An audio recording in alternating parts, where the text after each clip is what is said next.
Absolutely love those. Of course, the margin for Liverpool is so tight, so and the goal difference can happen. So important was the win, of course, because it depends on that. But of course, goal difference in that stage will happen is so important. They could be huge, couldn't they, Ian, really? You know, you look at the goal difference there. Yeah. Manchester City now have a goal difference that's 4 better than Liverpool's. And those final 2 goals come in the 90th and the 3rd minute of second half stoppage time. Yeah, what can you say about City? They haven't done too much wrong all season in the way they've played. They've always played like they've played. They're very good with the ball, just dominating teams. And, in the end, like Newcastle were done, Jack Grealish done very well towards the end there. But, yeah, we're talking about a team that haven't done too much wrong this season, and they've fought off an unbelievable Liverpool side up to this point, so... But, the nature of this title race is it is going to be those fine margins. Yeah, absolutely, yeah. I mean, the Liverpool players would have been watching that today, as the City players would have been watching Liverpool last evening. They had the chance to respond, and they've done that in style.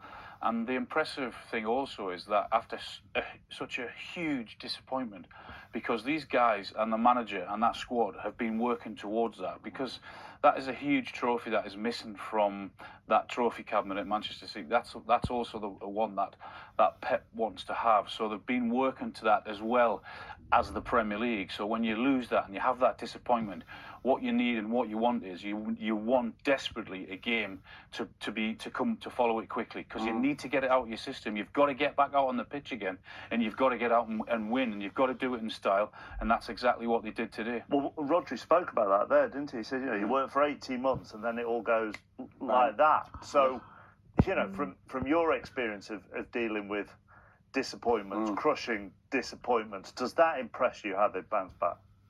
Yes, obviously, because it was a crushing disappointment. I'm trying to think. I haven't had too many. I can't remember crushing disappointments. I remember you moaning at me when you couldn't get in the England team. Disappointment? He never had too many disappointments. What's he on about? You can't be deep out.